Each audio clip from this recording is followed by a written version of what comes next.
Hi అందరికీ నమస్కారం. నేను మీ Janitha. Welcome to Sasi TV. So, movie రివ్యూతో అయితే మీ ముందుకొచ్చేసామనమాట. సో, 'దేవర' అయితే రిలీజ్ అయింది. చాలా మంది ఎక్స్‌పెక్ట్ చేసిన విధంగా లేదు అని కొందరన్నారు. మరికొందరు బానే ఉంది ఎన్టీఆర్ కాబట్టి చూడాల్సిందే అని అంటున్నారు. మరి ఇప్పుడైతే ప్రస్తుతం మనం కలెక్షన్స్ గురించి మాట్లాడుకుంటే మేము ఏ సినిమాని ఉద్దేశించి అయితే ఈ రివ్యూ అయితే కాదండి. సో, మేమేంటంటే ఫస్ట్ డే కలెక్షన్స్ అయితే మేము క్లారిటీ ఇద్దాం అనుకుంటున్నాము. సో, 'కల్కి' అండ్ అలాగే 'దేవరా'కి సంబంధించి 'కల్కి వెర్సెస్ దేవర' అసలు కలెక్షన్స్ ఎంతొచ్చాయి ఏంటి అన్నది మాట్లాడదాం. Hi Prashant. Hi Jinitha. Okay. So, ఫస్ట్‌గా నువ్వైతే 'దేవరా' సినిమా చూసొచ్చావు మార్నింగు. అవును. నీ అభిప్రాయం ఏంటో 'దేవరా' మీద చెప్పు. తర్వాత కలెక్షన్స్ మాట్లాడతాను నేను. Okay. So, first of all మనం 'దేవర' మూవీ గురించి మాట్లాడుకుంటే ఫ్యాన్స్ ఎక్స్‌పెక్టేషన్స్ అయితే చాలా పెట్టేసుకున్నారు. బట్ అవును. ఆ ఎక్స్‌పెక్టేషన్స్‌కి కొంచెం రీచ్ కాలేదని చెప్పి ఫ్యాన్సే చాలా ఫైర్ అంటే అవుతున్నారు. కొంచెం కూడా కాలేదా?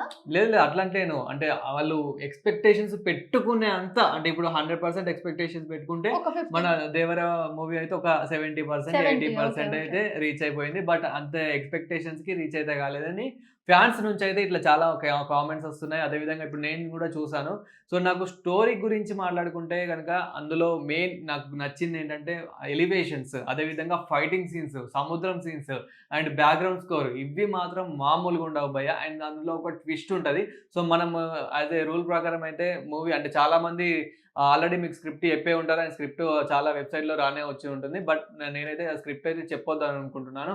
సో, మూవీ గురించి మాట్లాడుకుంటే మాత్రం చాలా బాగుంది. అండ్ అందులో మెయిన్ ఏంటంటే దేవర అంటేనేమో తండ్రి పాత్ర అండ్ సో, వర అంటేనేమో కొడుకు పాత్ర ఇదొచ్చేసి. అండ్ ఇందులో చాలా ట్విస్ట్‌లుంటాయి భయ్య. దేవర తర్వాత వర క్యారెక్టర్ అనేదైతే ఎంటర్ అవుతూ ఉంటుంది. అంటే 2 ఉంటాయి.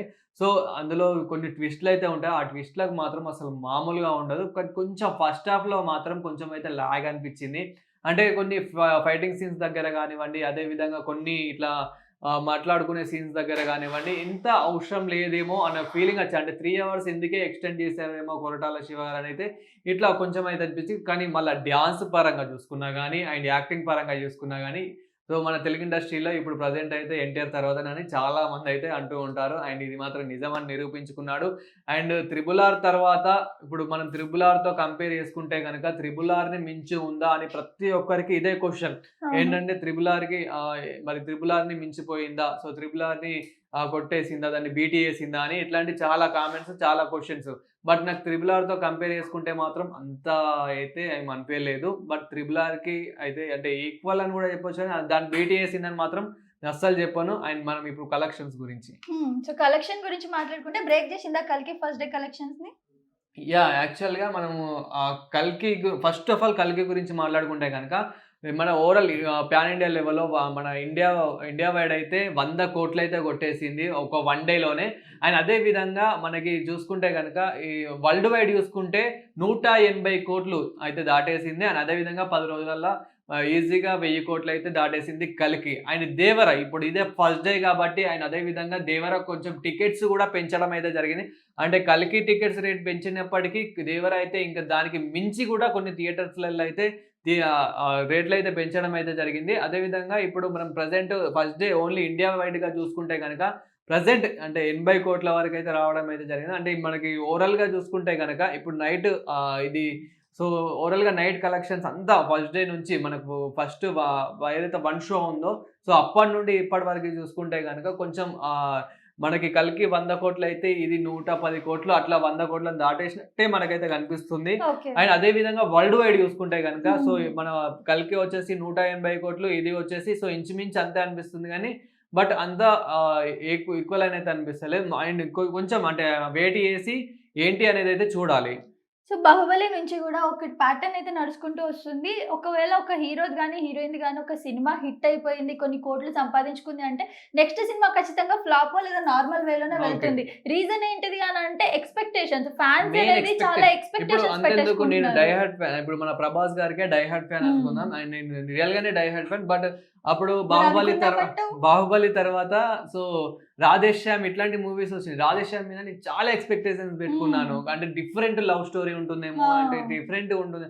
మళ్ళీ దానికి చాలా గ్యాప్ తీసుకున్నారు. బట్ తర్వాత ఇది మన 'ఆదిపురుష్' ఫుల్ అంటే 'ఆదిపురుష్' ఇంకా మళ్ళీ మన 'హనుమాన్' మూవీతో కంపేర్ చేసుకుంటే ఇంకా మీకే అర్థమైపోతుంది. అవును. అంటే అప్పటికి మన దానికి ఏంటంటే మన ప్రభాస్ గారిని తక్కువ చేసినట్టు కాదు. జస్ట్ మూవీని మనం కొంచెం తక్కువ చేస్తున్నాం. అంతే తప్ప ప్రభాస్ గారి యాక్టింగ్ గానివ్వండి, ఫైటింగ్ సీన్స్ గానివ్వండి, అండ్ అందులో డైరెక్టర్ గారిది డైరెక్షన్ గానివ్వండి, ఎలివేషన్స్ గానివ్వండి, స్క్రీన్ ప్లే అవన్నీ బాగానే ఉన్నాయి. కానీ ఏంటంటే కొంచెం 3D యానిమేషన్స్ లాగా అనిపించాయి. అంటే కొంచెం ఆ ఫీలింగ్ వచ్చిందని చెప్పేసి, అంటే కొంచెం బొమ్మలు చూసిన ఫీలింగ్ అట్లా వచ్చిందని చెప్పేసి 'ఆదిపురుష్'ని కొద్దిగా తక్కువ చేశారు గానీ, బట్ 'ఆదిపురుష్' స్టోరీ పరంగా అయితే చాలా బాగుంది. దాన్ని అర్థం చేసుకునే విధానంలో ఉంటుంది. అండ్ అదే విధంగా ఇప్పుడు 'హనుమాన్' మూవీ తీసుకుంటే గనక అసలు యూత్‌కి అర్థమయ్యేలాగా తీశాడు కాబట్టి నెక్స్ట్ లెవెల్ అని చెప్పొచ్చు. సో, ఫస్ట్ ఆఫ్ ఆల్ మన మ్యాటర్ ఏంటంటే 'Devara' movie. So 'Devara' movie అయితే చాలా మంది కొన్ని ట్రోల్స్ అయితే చేస్తున్నారు. ఆ ట్రోల్స్ అస్సలు నమ్మొద్దు. 'దేవరా' మూవీ అయితే చాలా బాగుంది. అంటే చూడొచ్చు 100% అయితే. బట్ ఈ ట్రోల్స్ చేసే వాళ్ళకి గానివ్వండి, అండ్ అదే విధంగా ఎవరైతే రాడ్ అని అంటున్నారో, సో అవి అసలు నమ్మకుండా మూవీ ఎంత కష్టపడితే ఒక మూవీ తీయగలుగుతారో, సో అది ఒక ఇండస్ట్రీలో ఉన్న వాళ్ళకే తెలుస్తుంది. అండ్ అదే విధంగా అట్లీస్ట్ ఒక సోషల్ మీడియాలో యాక్టివ్ ఉన్న వాళ్ళకే ఆ మూవీ కష్టం ఏంటో తెలుస్తుంది కాబట్టి మనం కూడా సపోర్ట్ చేయాలి.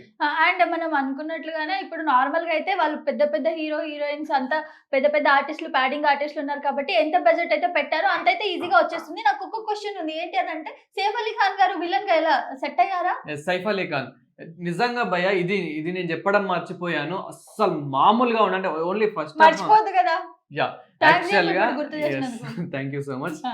యాక్చువల్‌గా ఫస్ట్ హాఫ్ ఉంటుంది భయ్యా. రియల్‌గా సైఫ్ అలీ ఖాన్ ఫైటింగ్ సీన్స్ గానివ్వండి, అది అసలు ఆ నరుక్కోవడం గానివ్వండి, నిజంగా అంటే ఇంత జోష్‌గా చెప్తున్నాను కాదు గానీ, అది చూస్తే మాత్రం మన ఎన్టీఆర్ గారికి ఈక్వల్, ఎన్టీఆర్‌కి మించే చేసిందని చెప్పొచ్చు గానీ అస్సలు తగ్గలేదు. ఇంకా ఎన్టీఆర్ గారిను సైఫ్ అలీ ఖాన్ నువ్వా నేనా అన్నట్టే ఆ ఫీలింగ్ అయితే వచ్చింది. కానీ ఏంటంటే వీళ్ళిద్దరికి అంటే ఎక్కువ రివీల్ చేయొద్దు. వీళ్ళిద్దరికి యాక్చువల్‌గా పడదు. ఓకే. కానీ ఒక ఏదైతే మీకు ట్రైలర్‌లో అర్థమైపోతుంది. వాళ్ళ నలుగురు కలిపి రాబరీ చేసేస్తారు ఒకరి కోసం అని చెప్పేసి. అప్పుడు మాత్రం అందరూ ఒక యూనిటీగా ఉంటారు. అందరూ కలిసి అంటే అందరూ ఒక యూనిటీగా ఉంటేనే పనవుతుంది అనేదైతే ఈ మూవీలో చూడొచ్చు. అండ్ మూవీ మెసేజ్ గురించి మాట్లాడుకుంటే గనక ధైర్యం, సో భయం ఇది. సో అంటే వన్ వర్డ్‌లో చెప్పాలంటే గనక భయం, ధైర్యం ఇది. నువ్వు అమ్మాయిలని బాగా పొగుడుతావు కదా! So 'Janhvi Kapoor' first time తెలుగులో యాక్ట్ చేయడం. 'జాన్వీ కపూర్' ఎలా అనిపించింది? ఇంకా అసలు నెక్స్ట్ లెవెల్. ఇంకా చెప్పు ఏంటంటే చెప్పు. సో నువ్వు పక్కనున్నావని చెప్పొద్దు గానీ, అయినా మా ఆడియన్స్, మా వ్యూవర్స్ కోసం చెప్తున్నా. మంచిగా భయ చెప్పు. మెయిన్ మీరెవరైతే ఒక రొమాంటిక్ యాంగిల్‌లో అండ్ మంచి ఒక అంటే మంచిగా ఒక దాంట్లో చూడాలి అని అనుకుంటే గనక థియేటర్‌లోనే చూడండి భయ. 'జాన్వీ కపూర్‌ని' చూయించాడు భయ అసలు.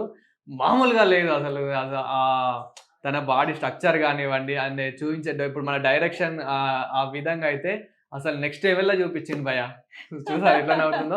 కానీ నిజంగా చెప్తున్నా అసలు ఇంకా అబ్బాయిలు ఎవరైతే సింగిల్‌గా ఉన్నారో వాళ్ళు ఎళ్ళొద్దు అని అయితే నేను చెప్తాను. అంత బాగా చూయించాడు. స్టార్టింగ్‌లోనే తను అంటే ఎప్పుడైతే పెద్ద క్యారెక్టర్ చేస్తుందో, ఐ మీన్ ఇప్పుడు చిన్నప్పటి క్యారెక్టర్ కాకుండా తను 'జాహ్నవి కపూర్' రియల్ క్యారెక్టర్ చేస్తుందో, తను స్టార్టింగ్ సీనే స్నానం చేసే సీన్ అయితే ఉంటుంది. బాతింగ్ చేసే సీన్ అసలు నెక్స్ట్ లెవెల్ అయితే ఉంటుంది. అంటే యాస్ ఏ ఆడియన్‌గా చెప్తున్నా, వ్యూవర్స్‌గా మీరు కూడా జస్ట్ దీన్ని బ్యాడ్‌గా తీసుకోవద్దు. డైరెక్టర్ అలా చూపించాడు. అంటే జస్ట్ మన ఆడియన్స్‌ని అట్రాక్ట్ సరే చేసుకోవడానికి. ఓకే. బట్ బాగుంది. అయిపోయింది. హీరోయిన్ గురించి యాక్టింగ్ గురించి అంటే నేను చెప్తావా? ఒక్కసారి హీరోయిన్ అంటే అట్లా గుర్తొస్తా ఉంటాయన్నమాట. యాక్టింగ్ ఎలా చేసింది? అంటే తెలుగు మూవీ కదా! యాక్టింగ్ తెలుగు కూడా నిజంగా సింక్ అయిందా? అట్లా ఏమనుకోలే. అసలు తెలుగు అనేది నాకైతే అనిపించలే. అంటే ఎందుకంటే రియల్ గానే తెలుగులోనే ఇంతకు ముందు కూడా ఆల్రెడీ 2, 3 మూవీస్ తెలుగులో ఫస్ట్ డెబ్యూ మూవీ కదా! అవును. హ్మ్. బట్ ఆల్రెడీ 2, 3 మూవీస్ తీసిన ఫీలింగే వచ్చింది. ఓకే. అంత అంటే బాగా ఎక్స్‌పీరియన్స్‌డ్ అనిపించింది. రియల్ అంటే ఎప్పుడైతే వరతో అంటే యాక్చువల్‌గా 'దేవర', 'వర' కాబట్టి వరతో అయితే యాక్టింగ్ చేస్తూ ఉంటుంది కాబట్టి సో సేమ్ వీళ్ళిద్దరికీ కూడా మంచి కాంబినేషన్ కుదిరింది. అంటే మన ఓకే. ఎన్టీఆర్ గారికును అండ్ జాహ్నవికి సో చాలా మంచి కాంబినేషన్ కుదిరింది. అసలు అంటే పార్ట్ 2లో చూడాలి. అంటే ఓకే. పార్ట్ 1లో లాస్ట్‌కు ఏముండదు. సో పార్ట్ 2లో చూడాలి. వీళ్ళిద్దరి మళ్ళీ ఎలా ఉంటుంది? పెళ్లి చేసుకుంటారా? లేదా? అనేది పార్ట్ 2లో చూడాలి. ఈ సినిమా నుంచి తనకి క్రష్ అయిపోయి ఉండొచ్చు మేబీ. అవన్నీ ఇప్పుడు ఎందుకులే ఇంకా. అయిందా లేదా? ఒక్కటి చెప్పేసి యాహ్! అయిపోతది. నిజంగా మెయిన్ ఓకే. ఏంటంటే కొరటాల శివ గారికి థాంక్స్ చెప్పాలి. ఇంత మంచి హీరోయిన్‌ని మాకు మళ్ళీ కొత్తగా ఊహించినందుకు. ఓకే. డన్. సో ఓవరాల్‌గా movie excellent, good, very good, poor, bad ఏది చెప్తావు? ఒక రివ్యూ చేసేయి. So average, below average, above average అంటే గనక ఎక్సలెన్స్‌లో చెప్పు. Good, very good, excellent. అంటే ఆ పార్ట్ లో లేదా, కిందనే ఉందా? సో నేను గుడ్ అని చెప్పాను, వెరీ గుడ్ అని చెప్తాను. Very good. Yes. ఎక్సలెంట్ అనలేము, గుడ్ అనలేము, very good. Very good. Okay, so మధ్యలో ఉందన్నమాట. ఎస్. సో చూసారు కదా మన దేవర మూవీ రివ్యూ అయితే. సో అండ్ ఇలాంటి మరిన్ని రివ్యూస్ కోసం చూస్తుండండి శశి టీవీ.